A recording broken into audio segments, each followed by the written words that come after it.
নির্বাচনী ফলাফল ঘোষণার পর শনিবার সকাল থেকে হারাগাছ আঞ্চলিক সড়ক অবরোধ, থানা ঘেরাওয়ের ঘোষণা এবং কাউনিয়া ও পীরগাছায় বিক্ষোভ সমাবেশের মধ্য দিয়ে পরিস্থিতি উত্তপ্ত হয়ে ওঠে।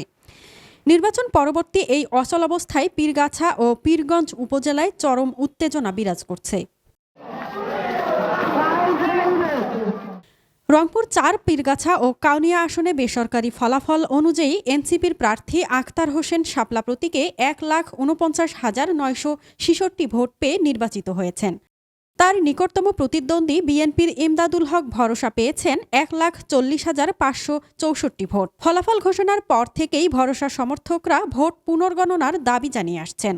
কাউনিয়া উপজেলার হারাগাছ পৌর এলাকার হকবাজারে শুক্রবার বিকেল থেকে রাত পর্যন্ত ভরসার কর্মী সমর্থকরা বিক্ষোভ করেন। তারা হারাগাছ রংপুর সড়ক অবরোধ করে সড়কে টায়ার জ্বালিয়ে প্রতিবাদ জানান।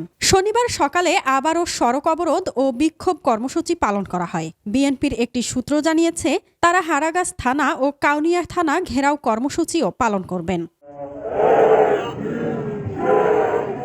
এদিকে শুক্রবার রাতে ফেসবুক পোস্টে নির্বাচিত প্রার্থী আখতার হোসেন অভিযোগ করেন, বিএনপির নেতাকর্মীরা হারাগাছ এলাকায় তার দলীয় নেতাকর্মীদের উপর হামলা চালিয়েছেন। মাইকিং করে এনসিপির কর্মীদের খুঁজে বের করে মারধর, বাড়িঘরে ভাঙচুর ও লুটপাট এবং মোটরসাইকেল ভাঙচুরের অভিযোগও তোলেন তিনি। এমনকি বাড়িতে আগুন দেওয়ার হুমকির কথাও উল্লেখ করেন। রাত ১০টার দিকে রংপুর নগরীর জুলাই স্মৃতিস্তম্ভ চত্বরে আয়োজিত সংবাদ সম্মেলনেও তিনি একই অভিযোগ পুনর্ব্যক্ত করেন এবং বিষয়টি জেলা প্রশাসককে অবহিত করার কথা জানান। আমার ইয়াসির আরাফাত ভাইয়ের প্রধান সমন্বয়কারী তার বাড়িতে তারা আজকে গিয়ে গেটগুলো তছনছ করে দিয়ে আসলো। তবে এসব অভিযোগ অস্বীকার করেছেন বিএনপি নেতারা। তাদের দাবি, এনসিপির কর্মীরাই নিজেদের মধ্যে ভাঙচুর করে বিএনপির উপর দোষ চাপানোর চেষ্টা করছেন।